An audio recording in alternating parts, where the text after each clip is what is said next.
Alright, welcome back to the League Race. This time we're back at FTRL for week number 4 of GT1. This is Grand Valley Reverse. So, yeah, an interesting proposition, this one. A quite difficult track. A lot of people seem to really don't like this track. I love this place, I'm not gonna lie. There's a finesse to it and a flow to it that I can get in the rhythm of, but others seem to struggle a little bit.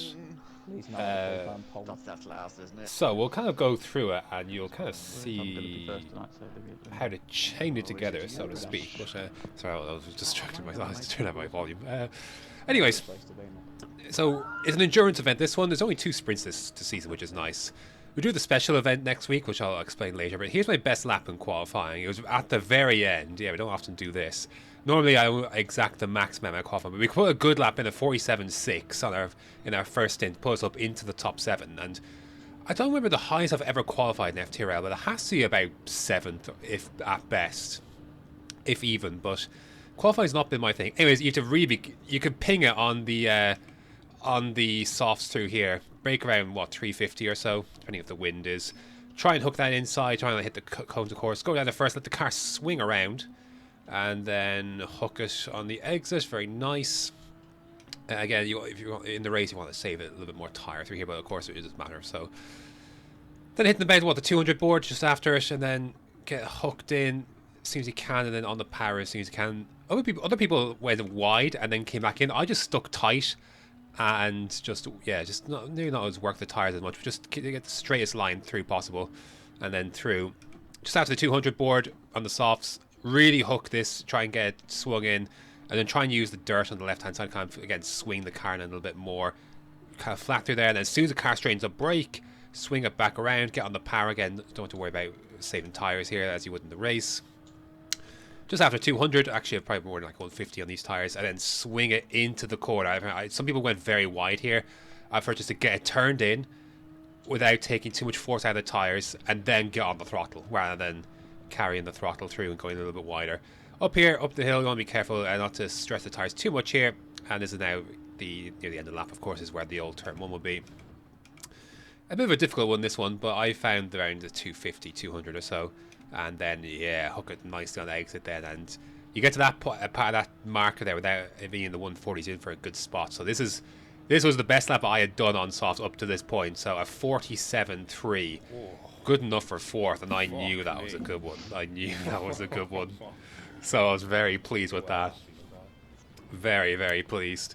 I don't normally quite. I nosebleeds going up this high, but that one was a tough one. I knew I'd taken a lot out of that one. So delighted with that. We have a good starting point and a track where I know I'm decent at, and I know I'm good on my tires.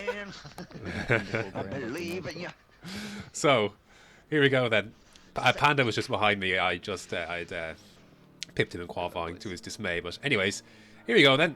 5 red lights. And away we go. But we're on the soft compound tire. We didn't choose the soft in qualifying, and there's a glitch. So now I know there's a glitch there that you're actually on mediums, but you'll be able to tell the mode where I realise what it actually is, but we realise at this point like we've got to restart because we've got to restart. Half of us are on softs now. Yeah, I'm on softs as well. Yeah, it's fucked. Yeah, so we have to restart. So at this point is a restart. So we just kind of kept pounding around, but really like in the tunnel here, like I knew I was going to be able to pound around on mediums like that. Like these are not mediums, these are softs, and this obviously completely throws my strategy out the window. But it was this corner here that I realized, like, yeah, I wouldn't get this much turn in on medium. So, anyways, I thought Tom was going to. He was in second, by the way. I thought Tom was going to absolutely spike Witchell into oblivion. Wait all this time to take out Witchell in the race. But he did not. So anyways, it's a restart, and yeah, thankfully it doesn't mean as much as in the F1 games where like the tire strategy goes out the window. So to speak, like you saved your set of tires in qualifying. I was a good start, like Tom was saying, like I had a good really good starts there. So few about that. But take 2, we are on the correct tires this time. So here we go then. Take 2. And away we go. It's a good start. It's a pretty good start. If this straight was a little longer and Tom hadn't gone to the slipstream of Witchell, I would have absolutely had Chubbs here. I'm going to pull alongside Chubbs anyway, though. And Oh, he leaves a space. There's a car on my outside, but I can't. I get caught in the dirty air, and there's a car, and I can't. I felt the contact, and I just couldn't.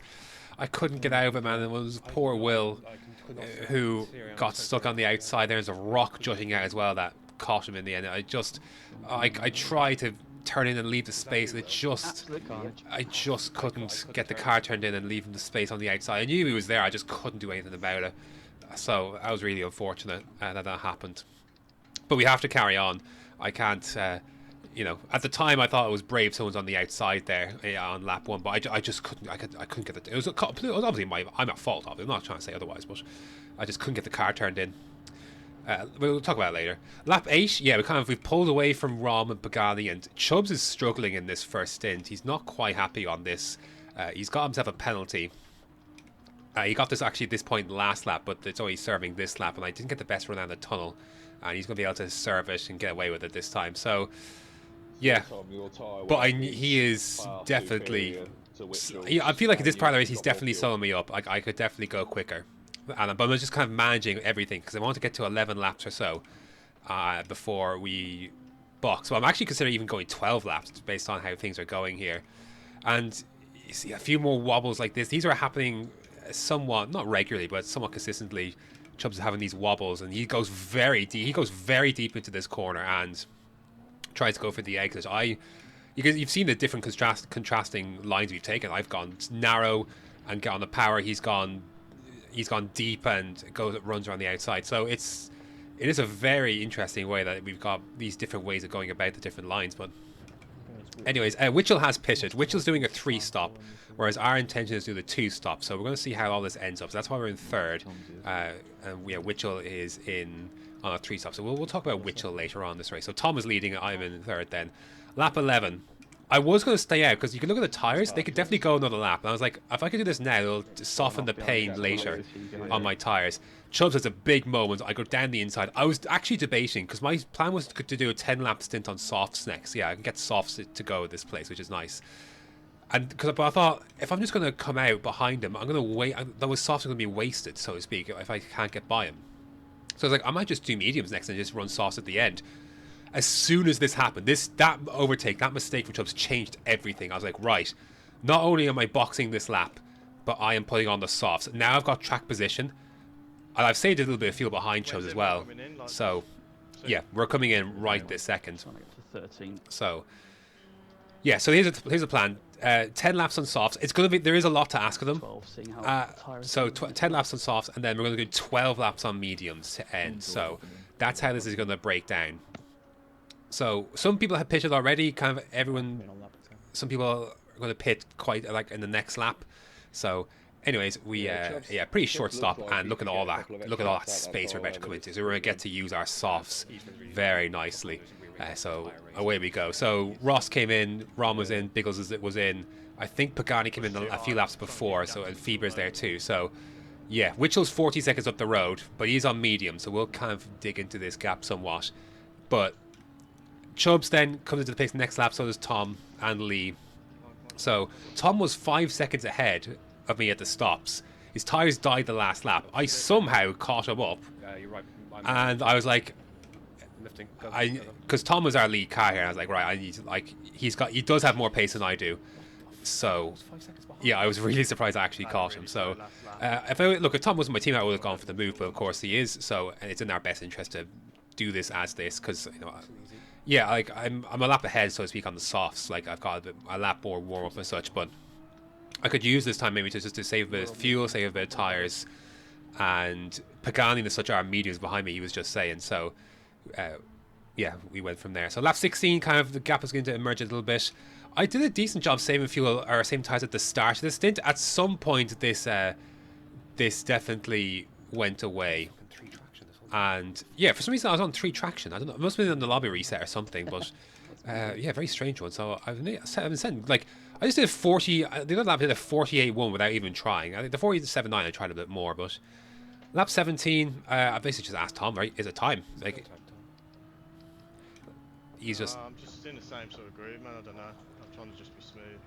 Yeah, you get in the way a little bit. I decided to push a little bit more on the tires from this point, and that was a mistake. I kind of took a little bit too much out of them from this point onwards.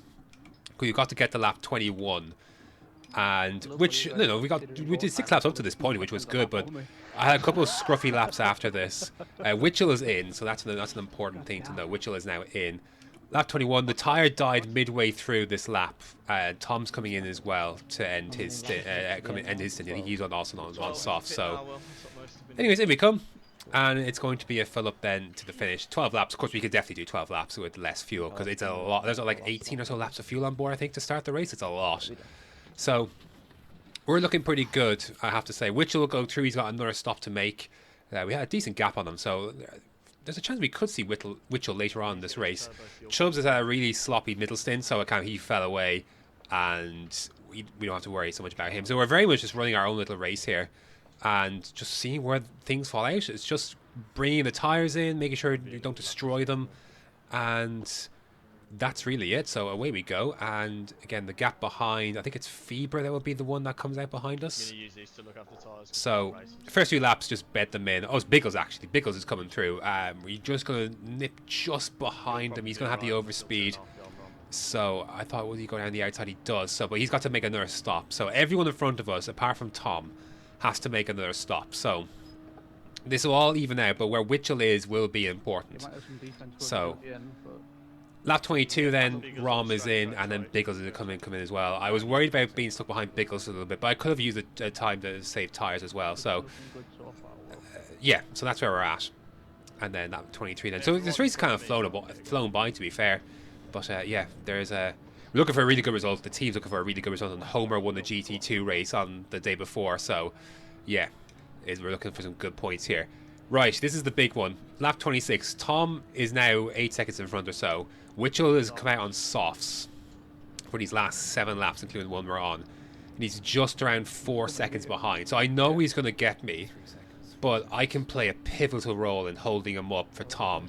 So that's the intention here, is to get as far as I can and hold him up. But at a specific point of the track, and you'll see, well, you'll see the part I wanted to hold him up when it becomes evident, but he catches me at the perfect time. He's about 2 seconds or so behind me this time last lap. And yeah, I was annoyed because had I been able to keep him where I wanted to keep him, I could have easily cost him 2 or 3 seconds. And you'll see what mode I'm on about in a second. But he just catches me at the perfect time. He's just going to get on the soft compound tires, he's going to get a much better run, and he's just going to use a slipstream, and there's not a lot I can really do, but I'm going to try. I'm going to prevent him going down the inside, and I'm going to squeeze him over to the right and force him on the outside in the tunnel. So he's alongside now. I'm going to try and squeeze as much as I can. I have to lift off a little bit here to give him the space, and he holds it, a little bit of contact, and he gets through. My plan, and I missed it by about 50, 100 meters, was to hold him up here and literally barely get on the throttle. Just hold him up through this part of the track. That was my plan, and buy Tom an extra second or two. But it just, I just couldn't do it. I just ran out of road, so it was tough, man. And lap 31, it's going to be close. Like you see up on the map there how close he's getting there. So he's already pissed off 6 seconds up the road. We're a country mile clear in fourth. Like Chubbs is on soft, I think, to end here, but yeah, thankfully this is why I wanted to do the middle stint on soft, so it was established track position wherever it was that could be. But we are a mile away in front of everyone else here. Lap 32, heading on to lap 33 then. Tom and Witchell, they're together on track now, but there's just nothing. Tom is going to have, again, it's just Witchell's caught Tom on the same part of the track that he caught me, and there's nothing Tom could do about it. So Witchell takes the lead. His tyres would die towards the end, or kind of as soon as he got to the downward tunnel bit, actually, his tyres were gone, but there was nothing that Tom could do in reply. And there you go. Witchell on his 3-stop, he won the race, fair play to him. I wish I could have held him, but had he not caught me at the time, at the place that he did on track, then I think I could have helped Tom get the win, but there was nothing I could have done. Anyways, it's an excellent result for the team, though. A podium for myself, P2 for Tom. Brilliant result. I was well chuffed with that. Let's go. And Yes. like, you know, comprehensively clear of everyone else. We, you know, not just like the pace was excellent as well, but like, you know, tires were good too, and we got our 2-stop out of the way. Chose's pace was very good. Had he not had his foibles at the different stint, I think it would have been very, very close again with him. But he made some mistakes this race. We kept our nose very much clean. Other than the start, which I regret that, you know, I regret that I couldn't do anything else. Like, so it's not like I regret that Will ended up in the accident that he did, but I couldn't do anything about it as I went. But yeah, that was difficult. You know, I don't enjoy that, but you know, and I apologize at the time. And I apologize again here after the race as well. But yeah, I mean, look, Tom was 9 tenths off, like it was close. If I had just been able to hold him up through that part of the track, I could have maybe. So hoping he would catch but he just caught me at the right place at the track, to which so fair play to him. He made that work. An hour race, it was a long work out there. But yeah, other than that, looking down, like Lee, best result for him in a long time, so or a while rather. But yeah, so I was happy to see him there. And yeah, I was talking to like Pagani was driving his heart out, and he was only P9. Like that's a tough one to beat. But yeah, very happy with how that race turned out. You see the standings there in a sec. I'll show a couple of replays of things. You'll see in the sec the start, and Will had a very good recovery drive. But here's the incident with here's with Tom and Witchell. You know, he got the inside run. I went defensive against him. Just for this reason, I think maybe if Tom had gone defensive, maybe he could have prevented it. But anyway, I get to run up onto the corner of the tunnel there. But it's just it's a difficult one. When I but I mean, it's a fair overtake. Like, you know, I'm not saying there's anything errant there or anything else, or his one on me. But you know, the margins are very, very fine. They were very, very fine margins. And yeah, it's like, you know, after the end of 33 laps to have a race side as by margins as fine as that, you know, is an interesting one. I actually forgot to show the Will replay, but I got a 2-second penalty for it, which is fair. I just couldn't turn, and I apologise to him. But that's going to do it for this week's. Oh no, sorry, no. What am I doing? It's the standings next. What am I doing? But yeah, I got a penalty for that into the start, which is fair. I accept that. I just couldn't steer. That was it. Here's the standings. We're in third place, 2 points ahead of Chubbs and 1 behind Tom, and Witchell is a casual 62 points clear up the road. So again, he continues, and it's another victory for him. He continues his clean sweep of the season so far. But we're in a good place. We're by far the highest Pro-Am car. I think Rom is on 79 points in 7th, and we're on 107. So we're in a really good place with that. So there's pace to be had out of this Pro-Am car. It seems like I'm able to get the most on race day out of it at this moment with the strategy. Maybe even not so much pace. Here are the category standings. We've got a nice commanding lead there. Panda Will has jumped up to the second place end, but it's very tight behind him. Like from Will down to Sean is separated by 2 points. It's a lot. There's a lot going on there, and obviously Witchell is very clear of the pro category. So. Yeah, we took another category win, which was good. And then moving on to the team standings here in a sec, you'll see what an excellent week we've had between the GT2 boys and the wet week at Nürburgring, which is they're very difficult conditions, very difficult. And like Homer won the race, and Royston recovered well from some offs. But look at that, top of the standings. Tom, excellent result as well, and the result that he's capable of challenging for the race win. And we have a nice little margin, not a ton, but a little margin at the top there. So we've had a difficult first week, and then we've really vaulted up since. So yeah, we've been there. Our momentum is very, very strong, and I like our chances very much for this season. Next week is a special week, so that means we're going to be mixing up with some GT2 boys on race day. They're going to be on softs. We're going to be on mediums. I'll explain the format of it when we get to it. But what we're going to be racing at is Spa in the Aston Martin DBR9 GT1, I think it's called. I think it's called the GT1. And we're going to be on medium tyres, where any of the GT2 boys are going to be racing. They're going to be on softs, just to mix the field a little bit. There's not going to be a ton of them, but there'll be a few of them. And yes, safe to say practice has been interesting so far with it. The track is an interesting. Well, obviously the track, but combination of car and tyre. Yeah, it's not the easiest one in the world, so I'm not too sure about my prospects for that one. But we'll see how we get on. But I think that's going to do it. Thanks very much for watching, and until next time.